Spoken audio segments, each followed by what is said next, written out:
The scales of antigravity. Who could conceive such silent sleight, a sinuous ribbon stripped of stride? No hoof nor heel, no wing in flight, yet onward, onward does it glide, a whispered waltz of scaled delight that parts the grasses like the tide. It kisses dust without a tread, yet scribes the soil with silken ease. No footprint follows where it's led, yet every murmur stirs the trees. A forked tongue whispers to the wind while stitching shadows through the leaves. A living river, lean and long, it threads the earth with liquid seams. It hisses hymns without a song and slips between the world's daydreams. Each gleaming scale defies all weight, embroidering silence into streams. Had fate denied my watching eyes, I'd swear it myth before a beast, a spell concealed in scaled disguise where gravity itself has ceased, a marvel masked in nature's guise, too strange for reason's measured feast. For how can flesh with footless frame outpace the path that feet pursue?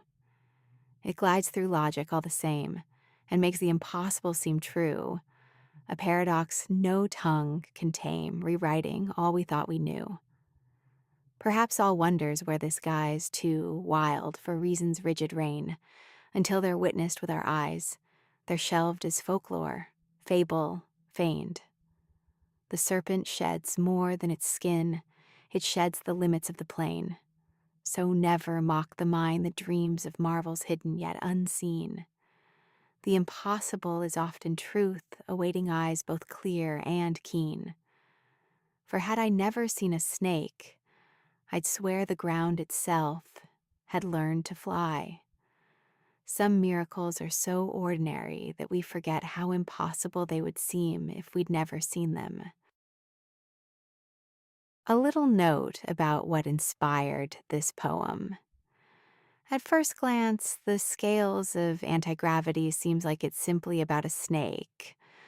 But the snake is really a metaphor. Imagine you had never seen one before. If someone described an animal with no legs that could glide effortlessly across the ground, you'd probably call it impossible. You'd think they were telling a fairy tale. Yet because we've seen snakes our entire lives, we no longer think twice about how extraordinary they really are. That made me wonder, how many things do we call impossible simply because we haven't witnessed them yet? History is full of ideas that people once dismissed.